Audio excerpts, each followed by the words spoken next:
What are you doing here, Grandma? When I got to my son's house, I was shocked by what I saw. In the dim light, my grandchild was sitting outside the door without shoes. Aren't you cold? Yeah. Without thinking, I hugged my grandchild. I remembered the weather report saying it might snow tonight. How could my son and his wife leave such a young child outside? I started to get angry. Why are you sitting out here then? My grandchild, trying not to cry, said, I'm not allowed in. Why not? It's my brother's birthday, and only real family is allowed. What? I raised my voice under the cold sky. What do they mean by real family? My grandchild, overwhelmed with emotion, began to cry loudly, his face a mess with tears and a runny nose. Let's go somewhere warm, okay? It's cold here. You must be hungry too, right? We'll get there soon. Near my son's house, there was a pub run by an old friend. I couldn't be picky about the place. Thinking they would welcome us, I opened the door. Oh, you're back again. Got a bit of a situation. My grandchild peeked out from behind me. Is that your grandchild? Yes, that's right. I immediately contacted someone. What my son and his wife were doing was unacceptable. Leaving my precious grandchild like this. They're going to face the consequences. As a mother and mother-in-law, I was ready to act. By calling the real family, my son and his wife were about to face their reckoning. My name is Veronica, and I just turned 60 this year. My husband, whom I had been with for many years, passed away from an illness about 2 years ago. I live alone in the house he left me. Maybe it's time to live together, my son had suggested when he returned home after a long time. I'm fine on my own. I can manage, I told him. But it must be boring alone, right? Indeed, I'm alone, but somehow I don't feel lonely in this house. That's a shame. Sally, my son's wife, who came with him, seemed a bit relieved. My reluctance to live together was largely due to her presence. She was my son's second wife. Sally, you must feel more comfortable without me around, right? What? No, it's not like that. At the time, I was a bit standoffish. I wasn't particularly close or distant with Sally, but we never quite clicked. My son and his wife have 2 children, but their daughter Natalia is my son's stepdaughter. I've heard he took her in somewhat reluctantly. Their younger son, John, was born shortly after they remarried. By the way, where is Natalia? Oh, Natalia is at a friend's house. I see. Now that I think about it, they rarely brought Natalia when they visited my house. And even when they did, I sensed a distance in their interactions with her. It wasn't like this with his first wife. What changed? I believe my son's first marriage ended due to his wife's infidelity. Although I had exchanged contact information with his ex-wife, we never stayed in touch. It was about 4 years ago when my son appeared with Sally, his new wife. What surprised me even more was that she was already pregnant. Nice to meet you, Veronica.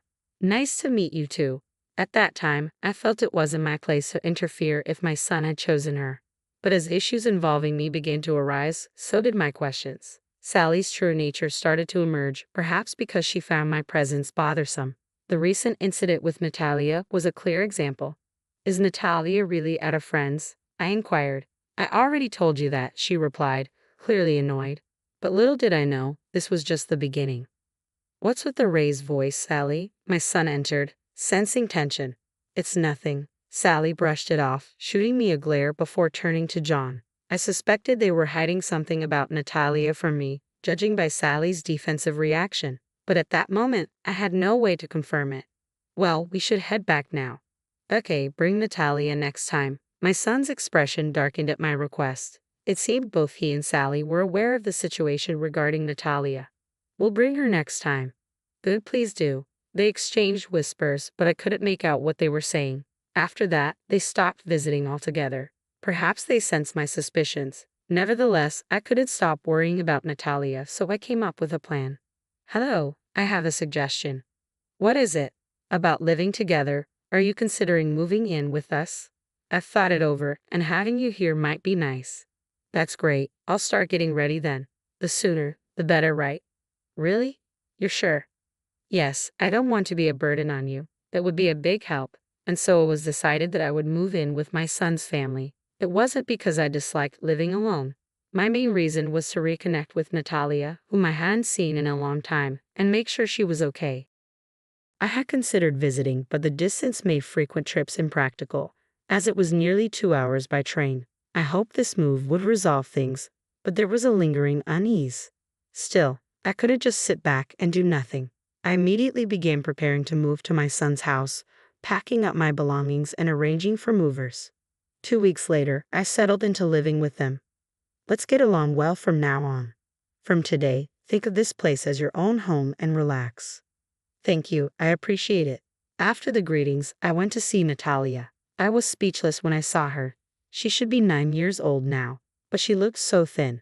Natalia, do you remember me? Grandma? Yes, that's right. Grandma will live here with you from today. Really? Yay! Her smile, though fragile, was filled with effort. Alongside relief, I felt a deep sadness at how much she had deteriorated.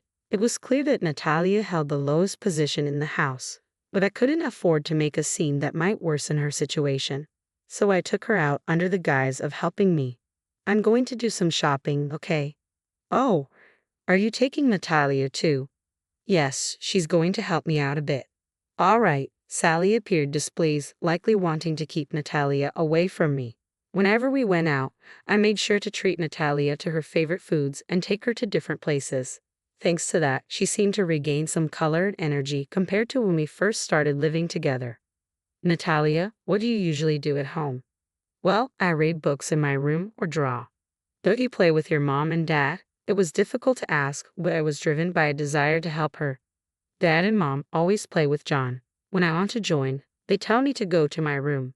That's sad. From now on, Grandma will play with you a lot, okay?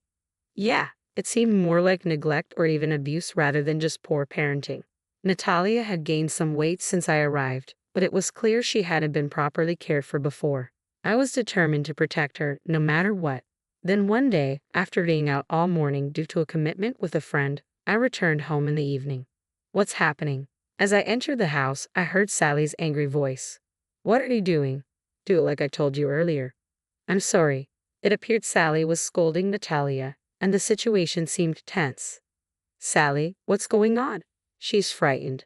Natalia was crouched down, holding her head. This kind of incident must have happened many times when I wasn't around, or else Natalia wouldn't react like this. I positioned myself between Sally and Natalia. Don't interfere. This is part of teaching her. What happened just now? She didn't follow my instructions. Sally seemed upset. When I calmed her down and listened, it turned out she had asked Natalia to do the laundry, but Natalia accidentally used fabric softener instead of detergent. Everyone makes mistakes, right? Especially since Natalia is only 8. That's not an excuse, Sally snapped. Calm down, I insisted, but Sally snapped at me. If you're going to complain, then do it yourself. What? You're the one who started complaining. She left Natalia and me there and walked away. The atmosphere in the house was becoming unbearable. Grandma, it's okay. Don't worry, let's do it together. With a mix of anger and determination, I knew I couldn't let this continue. Later, I brought up the incident with my son. Don't you think this is too much? Well, Natalia is already 8 years old, so we thought it's time she learns to do various things, my son said, seeming uneasy. It's good to teach her, but what happened last time was excessive. That's too much, even for teaching. Well, it's your child. Aren't you supposed to take proper care of her? My son, perhaps injured by my words, responded with something shocking. I didn't even want to take her in the first place. What? Then why did you? I thought maybe she'd be useful, but she's turning out just like her mother. He continued to criticize his ex-wife, sounding more like he was trying to justify himself rather than expressing genuine anger. I was stunned by his words. Anyway, please pay more attention to Natalia. She's lonely too. I know, he said, but despite his words, my son and his wife continued to make Natalia do chores like cleaning, laundry, and even going shopping alone. Meanwhile, I quietly supported her without their knowledge.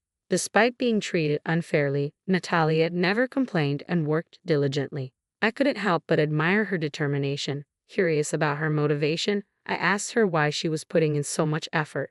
Why do you try so hard, Natalia? Because John's birthday is coming soon, she answered joyfully, but I could only watch. Why does such a good child have to suffer like this? You're a great big sister, Natalia. Yeah, I'm John's big sister. I refrained from reprimanding my son and Sally, hoping Natalia's positive spirit would endure. Gradually, their behavior seemed to soften, and a period of calm settled in. I need a little help with something. What do you need help with? Yeah, I could use an extra hand. Sure, okay, thank you. Can you help right now? Now, I suppose I have to. Let me get ready and head out. One of my friends had opened a pub about 6 months ago. Today, their usual part-time worker was unavailable, so they asked for my assistance. Fortunately, the pub wasn't too far from my son's house. I'll be out for a while. Okay. By the way, we're celebrating John's birthday today. What? But his birthday is the day after tomorrow. We changed our minds. They had decided this while I was away, probably hoping to exclude me. I thought things had improved between us recently, but I was mistaken. Are you leaving now? Yes, I am. Don't worry, we'll enjoy the birthday together as a family. I left the house, but Sally's displeased expression lingered in my mind. At the friend's pub, I helped with various tasks. Before I knew it, it was already past 9 p.m. Is it this late already? Thank you so much. Your help was really appreciated. It's fine. Working like this once in a while is good. We're always waiting for you. See you later. With those words echoing in my mind, I walked down the dark street, dreading the birthday celebration at home. As I finally reached the house, I was shocked by what I saw. Confusion set in, but I quickly focused on Natalia. Why are you here? Did they say something? I'm not allowed in. Only the real family can celebrate John's birthday, so I can't. Natalia's words echoed under the cold sky, loud enough for the neighbors to hear. What do they mean by real family? Overwhelmed with emotion, Natalia began crying loudly, tears streaming down her face. I knew we couldn't stay there any longer. Yes, my young daughter was left outside by my son despite looking forward to it so much. We need to leave. I decided, feeling we had no choice but to move. Let's go somewhere warm, okay? It's cold here. And you must be hungry too, right? We'll get there soon. I retraced our steps and headed towards the pub run by my friend. I couldn't be choosy about the place. I knew my friend would welcome us. As I opened the door, "Oh, you're back again. There's a situation." Natalia peeked out from behind me. "I understand. Let's sit down and talk. But first, let me make a quick phone call." I took out my smartphone and immediately dialed someone. I wouldn't let my son and his wife get away with leaving my precious granddaughter out in the cold. "What happened?" my friend asked, concerned. "It's about Natalia's parents." I began, explaining today's events and the ongoing situation with gestures and expressions. "What? Your son did this? Why didn't you do something?" My friend was incredulous. "They wouldn't listen to anything I said," I replied, feeling frustrated. "That's unbelievable. Could it be that Sally doesn't like Natalia because she's your son's child from his previous marriage? But Sally knew about Natalia before they remarried. Could she have married just to mistreat her? I hope not." My friend's suggestion was deeply troubling. If true, it meant my son might also be involved. Regardless of the reason, they needed to be held accountable.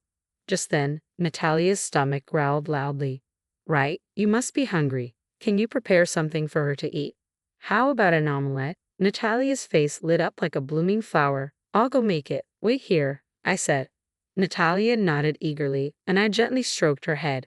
The omelette was ready in about 5 minutes, and Natalia ate heartily. About 30 minutes later, the door opened, revealing a familiar face. "It's been a while, Olivia. Long time no see." The person I had called was Olivia, my son's ex-wife. "Natalia, do you remember me? You're my mom, right?" "Yes, that's right, sweetie." Natalia immediately hugged her. Seeing them together brought tears to my eyes, but I held them back. "What's going on?" Olivia asked. "Sorry for the sudden call. There's a serious situation." "What happened?" I explained Natalia's situation to Olivia. "If only I had been more responsible, this wouldn't have happened." "Don't blame yourself. It's not your fault," Olivia reassured me. "I have something to say too." Olivia began to explain how her divorce unfolded and why Natalia ended up with my son. As she spoke, it was difficult to comprehend the events that had transpired. "Is that true?" "It may be hard to believe, but it's all true." Unbelievable. The truth emerged that Olivia had been wrongly accused by my son and Sally. Despite hearing about Olivia's alleged infidelity leading to the divorce, it was actually my son who had been unfaithful with Sally. Olivia's account seemed genuine. Natalia's reaction upon seeing her real mother further affirmed it. Moreover, the lawyer my ex-husband hired was in on it. No matter what I said, they wouldn't believe me. I never forgot about Natalia, not even once. I placed my hand on Olivia's shoulder. Don't worry, I'm on your side, no matter what. Thank you, but what do we do now? We pondered how to resolve the current situation. At that moment, several customers were present at my friend's pub. A man stood up and approached us. Excuse me, I couldn't help but overhear. Maybe you can help. And you are. He handed me his business card, which read attorney. I glanced between the card and the man. Are you sure? Yes, if that lawyer is genuine, I can forgive them. We unexpectedly found a strong ally in attorney Daniel, who offered to represent us pro bono. Deciding to return home for the night to avoid suspicion, I spoke to Olivia. Please take care of Natalia, and I'm sorry for everything. Don't apologize. I actually thought you might hate me. Not at all. I should have reached out to you sooner. We were united in defending Natalia. Over the next 2 months, we maintained our routine, ensuring Natalia's safety. Thankfully, my son and Sally were preoccupied with John, leaving Natalia unharmed. Then Olivia called. Everything's ready. I'll be there soon. Sure, let's show those two what they deserve. 3 days later, Olivia and attorney Daniel arrived at my son's house. The couple was taken aback by the unexpected visit. What are you doing here? What does this old flame want? My son exclaimed. Olivia remained composed. We're here to file a lawsuit against both of you. What? Are you out of your mind? Attorney Daniel then handed over a document. This document states that Natalia should live with Olivia. You expect us to accept this just because you say so. Shall I explain? First, the lawyer you hired doesn't exist, does he? The couple looked visibly shaken, sweat forming on their brows. My investigation revealed there's no such person registered with the Bar Association, and he had a criminal record for fraud. You knew this, right? He was your friend. I confronted my son, who remained silent, staring at the floor. Sally, however, was defiant. Don't be ridiculous. You're making baseless accusations. I couldn't hold back any longer. Enough. Weren't you involved with Olivia even before your divorce? That's not true. But the timing of your child's birth suggests you were still married. Sally was left speechless. Just admit it. You took Natalia just to spite Olivia, didn't you? That's not true. That was his idea. She pointed accusingly at my son. What? Why me? You said it was better to take her since she's the daughter of that woman. We recorded everything. I revealed that I had been recording all our conversations with my smartphone. I'm ashamed to call such a man my son. Wait, Mom. I don't want to hear Mom from you. Both of you will face consequences, possibly even jail time. But what about John? You're right. Don't worry. If necessary, I'll take good care of him. With that, they fell silent. Olivia and I left them in their despair and walked out of the house. A week later, we were settled in my old home. We couldn't leave Natalia with them, but they continued their resistance until the end. It seems they intend to sue us, but even if they do, you're right, we had all the evidence and Daniel's support. They're just tightening the noose around their own necks. It turned out they had indeed hired a real lawyer, but it proved futile. The trial ended decisively in our favor. They lost and were saddled with hefty alimony payments and other charges. A week after the trial, my son reached out to me. I'm sorry for everything. Please help me. You're mistaken if you think you should apologize to me. You're the only one I can turn to, Mom. His voice sounded weak. Unfortunately, I no longer have a son. Don't contact me again. With that, I hung up. Following the incident, my son and Sally's relationship deteriorated, leading to their divorce. They both had to work tirelessly to pay off their debts, and John went to live with Sally's parents. All that remained for them was financial struggle. We'll visit soon, okay? Come with Mom. We'll be waiting. Since then, I've returned to my home, living as I please. My happiness now comes from visits with Natalia and Olivia. My future looks bright.